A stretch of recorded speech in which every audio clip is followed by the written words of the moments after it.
Menjelang peresmian Papua Rumah Doa Segala Bangsa pada Minggu 3 Juli 2022, sehari sebelumnya, ribuan umat dari berbagai daerah disuguhi jamuan makan siang bersama yang dimasak secara tradisi masyarakat Papua wilayah pegunungan, yakni bakar batu.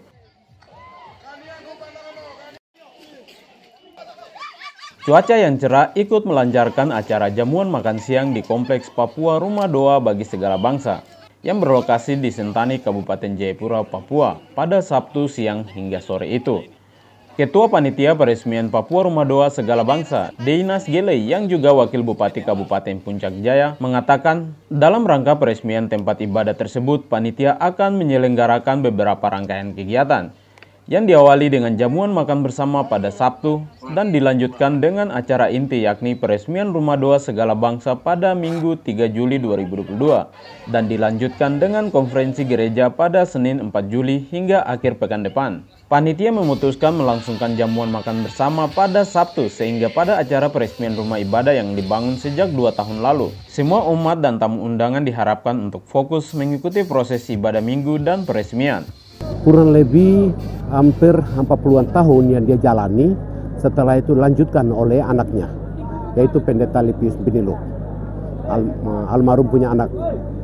Maka Bapak Pendeta Lipius, dia lanjutkan membangun Rumah Doa Segala Bangsa pada tanggal 3 Juli 2020. Dan tanggal besok genaplah 2 tahun, maka acara peresmian atau pentabisa Rumah Doa Segala Bangsa dilakukan besok.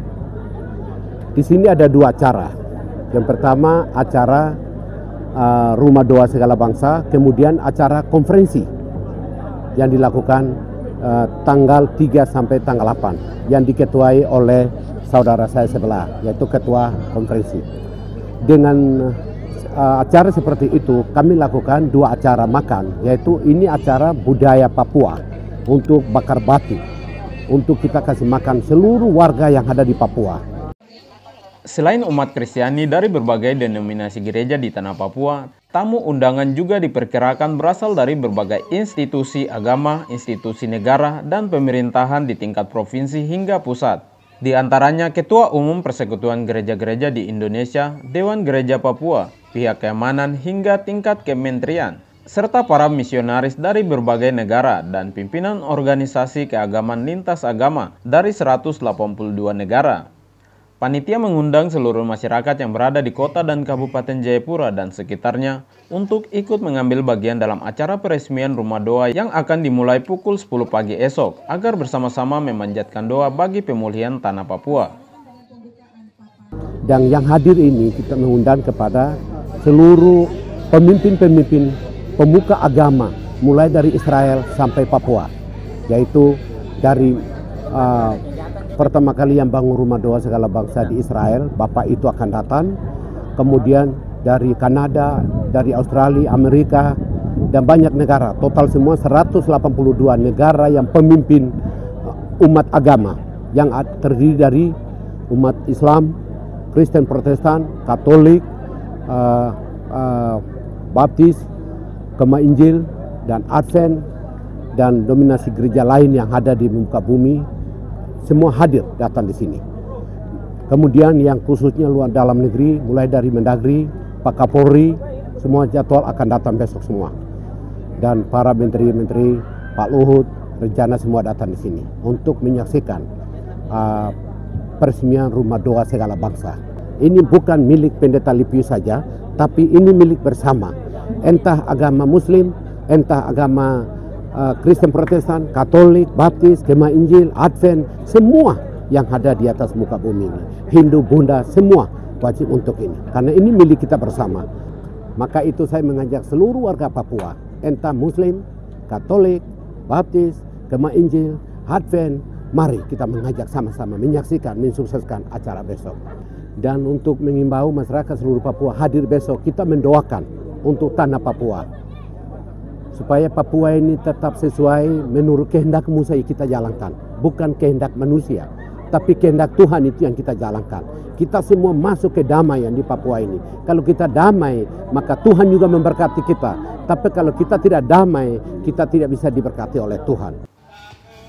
Kehadiran Rumah Doa bagi segala bangsa di Papua ini juga diharapkan bisa dimanfaatkan dengan baik oleh generasi muda Papua. Seperti pandangan Yoti Gire, salah satu pemuda Papua asal Kabupaten Puncak Jaya. Menurutnya Rumah Doa ini bisa menjadi salah satu tempat menguatkan komunitas anak muda, terutama dalam hal kerohanian, di mana salah satunya dapat digunakan sebagai pusat doa dan puasa untuk situasi Papua yang lebih baik. Saya mewakili pemuda, tentunya pertama-tama bersyukur karena Rumah Doa segala bangsa dihadirkan di Papua melalui hambanya Pak Pendeta Lipis Biniluk. Ini adalah sesuatu yang luar biasa karena doa merupakan kekuatan orang-orang Kristen atau orang-orang percaya, atau orang bilang doa adalah nafas hidup. Maka kehadiran Rumah Doa segala bangsa ini sangat luar biasa, dan karena itu sebagai generasi muda tentu saya mengajak kepada semua pemuda yang ada di Kota Jayapura, Kabupaten Jayapura, Ferom, Juk dan sekitarnya. Undangan sudah dikirim. Jadi diharapkan semua kita hadir di sini rayakan atau peresmian ya gedung Rumah Doa segala bangsa yang sudah dibangun oleh Bapak Pendeta Lipis Biniluk. Dan saya pesan juga kepada pemuda karena ini program doa tiap bulan tanggal 1, 2, 3 ini akan tetap jalan, maka keterlibatan anak-anak muda sebagai pemuda Papua sangat penting sekali. Karena kita lihat situasi Papua hari ini, situasi geopolitik seperti ini, maka dibutuhkan doa. Maka anak-anak muda harus semua terlibat dalam pergerakan doa dan puasa.